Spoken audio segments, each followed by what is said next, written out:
రాజన్న ఆలయ పరిరక్షణ సమితి ఆధ్వర్యంలో రేపు నిర్వహించే బంద్ను పట్టణ ప్రజలు వ్యాపార వర్తక సంఘాలు విజయవంతం చేయాలని బీజేపీ పట్టణ అధ్యక్షుడు రాపల్లి శ్రీధర్ పిలుపునిచ్చారు. వేములవాడ పట్టణంలో వారు బుధవారం మీడియా సమావేశం నిర్వహించి మాట్లాడారు.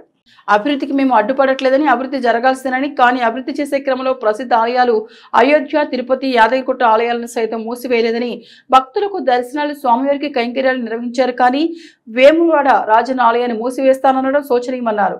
మహాశివుడు అభిషేక ప్రియుడు శివుడికి అభిషేకాలు నిర్వహించకపోతే వేములవాడకు ఏమవుతుందోనని ప్రజలు భయాందోళనలు ఉన్నారన్నారు. ఒక్క వ్యక్తి గురించి, ఒక వ్యవస్థ గురించి ఆలయ పరిరక్షణ సమితి ఏర్పడలేదని స్పష్టం చేశారు. పుర ప్రముఖులతో సమావేశం ఏర్పాటు చేసి అందరి ఆలోచనలు, సూచనలను పరిగణలోకి తీసుకొని అభివృద్ధి కొనసాగించాలని స్థానిక ఎమ్మెల్యే ఆది శ్రీనివాసులు వారు కోరారు.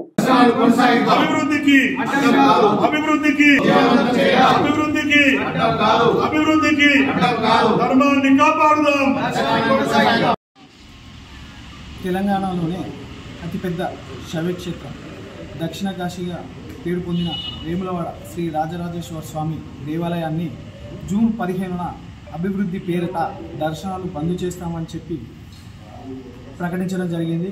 ఇట్టి దానికి నిరసనగా మే 14న రేపటి రోజున వేములవాడ ఆలయ పరిరక్షణ సమితి ఆధ్వర్యంలో అఖిల పక్షాల పార్టీలు, అన్ని రకాల వ్యాపార సంఘాలు, వర్తక సంఘాలు కలిసి రేపటి రోజు బంద్ నిర్వహించడం జరుగుతుంది. ఇట్టి బంద్ కార్యక్రమాన్ని వేములవాడ పట్టణం ప్రజలు విజయవంతం చేయాలని కోరుచున్నాము. మరియు మేము ఎప్పుడు కూడా అభివృద్ధికి ఆటంకం కాదు. వేములవాడ దేవాలయాన్ని విస్తరణ చేయండి. భక్తుల సౌకర్యార్థం కంపార్ట్మెంట్లు కానీ, శౌచాలయాలు కానీ, క్యూ లైన్లు కానీ, ఏదైనా సరే మన భక్తుల సౌకర్యార్థం విస్తరణ చేయండి. కానీ వేములవాడ దేవాలయాన్ని పునర్నిర్మాణం పేరుట గర్భగుడి ముడతాం, పక్కన ఉన్న విగ్రహాలు తీసేస్తామని చెప్పి, కోటిలింగాల్ని తీసేస్తామని చెప్పి, అది ఆ ప్లాన్ ప్రకారం అది కరెక్ట్ కాదు. ఏదైతే స్థానిక ఎమ్మెల్యే గారికి మేము డెవలప్మెంట్ విషయంలో వ్యతిరేకం కాదని మేము తెలియజేస్తూ,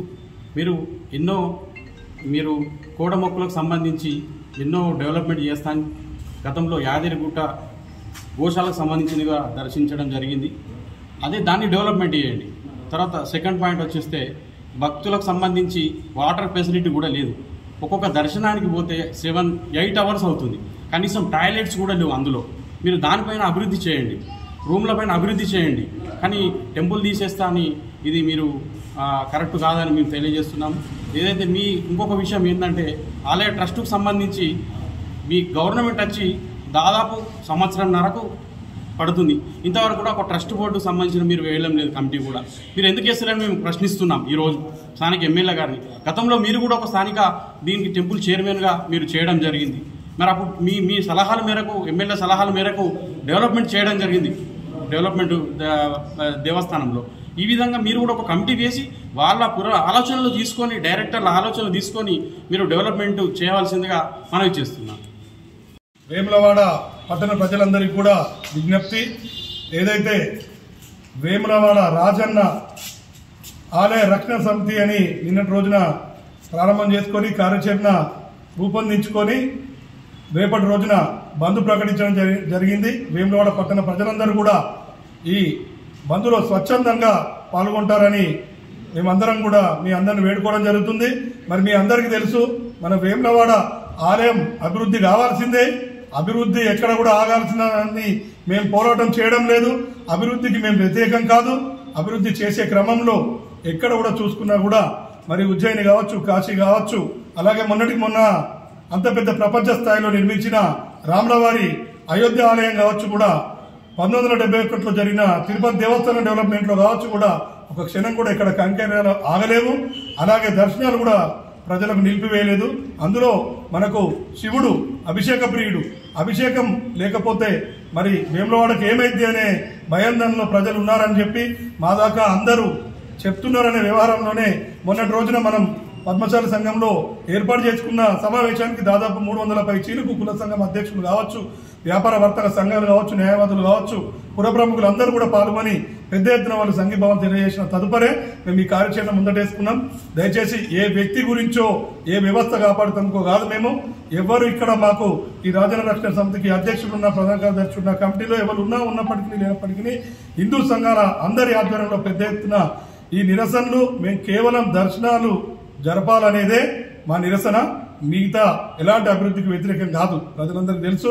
అయ్యా మీరు శాసనసభ్యులు, మీరు వేములవాడలో పుట్టి పెరిగి ఇక్కడ మట్టి గురించి తెలిసిన వ్యక్తులు, మీరు ఒకసారి చైర్మన్ గా కూడా చేసిన అనుభవజ్ఞులు, ఏదో టూరిస్ట్ ఎమ్మెల్యే కాదని మేము అందరం నమ్మి మీ అందరికి పార్టీలకు అతీతంగా కూడా వేములవాడ పట్టణ ప్రజలందరూ మీకు సహకరించారు అనేది మీరే చెప్పుకుంటూ వచ్చి అందరికి కూడా ప్రతి ఒక్కరికి కూడా మీరు న్యాయం చేస్తున్నారు అనేది అందరికి తెలుసు. మరి మీరు ఒకసారి ఆలోచించాలి. వీటీడీ కమిటీ అసలు ఉందా లేదా, వీటీడీ కమిటీ ఆధ్వర్యంలో పోతున్న డెవలప్మెంట్ ఏందనేది ప్రజలందరి గందరగోళాన్ని మీరందరూ ఒకసారి ఈ వేములవాడ పట్టణ పుర ప్రముఖులు కావచ్చు, రాజకీయ పార్టీలు కావచ్చు, మీరే అంటారు రాజకీయం ఓన్లీ ఓట్లప్పుడు మాత్రమే ఇప్పుడు అందరం కలిసి చేయాలని. మేము కూడా అదే కోరుకుంటున్నాం. అందరితో ఒకసారి మీరు సమీక్ష సమావేశం ఏర్పాటు చేసి సలహా సూచనలు తీసుకొని మీరు డెవలప్మెంట్ చాలు చేయండి, మేము సహకరిస్తాం. మరి అభిషేకాలు ఎట్లా చేస్తారు? మనకు శివుడు అభిషేక ప్రియుడు. ఉదయం 4 గంటల నుంచి 8 గంటల దాకా పనులు చేయాలి నడిపించి మళ్ళీ సాయంత్రం 6 గంటల నుంచి నైట్ 10 దాకా నడుపుతారా ఎట్లా అనేది ఒకసారి ఆ పునరాలోచన చేయాలని దయచేసి మీకు విన్నపం. నేను దర్శనాలు కొనసాగిస్తా అని చెప్పి ఎమ్మెల్యే గారు చెప్పడం జరిగింది. మా అభిప్రాయం ఏంటంటే ఇలా మనము ప్రపంచ వ్యాప్తిగా మన గొప్ప దేవస్థానంలో కోల్లాయ కట్టేయడం గొప్ప. అది కోట్ల రూపాయల మొక్కులు మొక్కుతారు. మన కోల్లాయ టికెట్ ఎంతనో తెలుసు. కోల్లాయ కట్టి ఆ మొక్కు నెరవేర్చుకునేంత గొప్ప వ్యవస్థ ఉంది. ఇక్కడ దర్శనాలు కూడా అంతే, అభిషేకం కూడా అంతే అదిగా ఉంది. భీమన్నగుడిలో దర్శనాలు చేస్తా అంటే దానికి కేవలం కూడా మేము ఒప్పుకోము. ఎందుకంటే మొక్కేది రాజన్నకు, ఇచ్చేది భీమన్నకు మొక్కు అంటే దేవుళ్ళు కూడా ఒప్పుకోరని మేము అనుకుంటున్నాం. మొన్నటి రోజున కూడా అదే మేము అందరికి కూడా తెలియజేసినాం. దయచేసి భీమన్నగుడిలో దర్శనాలకు మేము వ్యతిరేకం కాదు, కానీ ఇక్కడ దర్శనాలు జరగాలనేది మేము కొనసాగిస్తున్నాం. 2 దేవుళ్ళు కూడా వేములవాడ పట్టణ ప్రజలందరూ 2 దర్శనాల్లో కూడా అందరూ ముందుంటారు. దయచేసి మీరు గ్రహించాలి.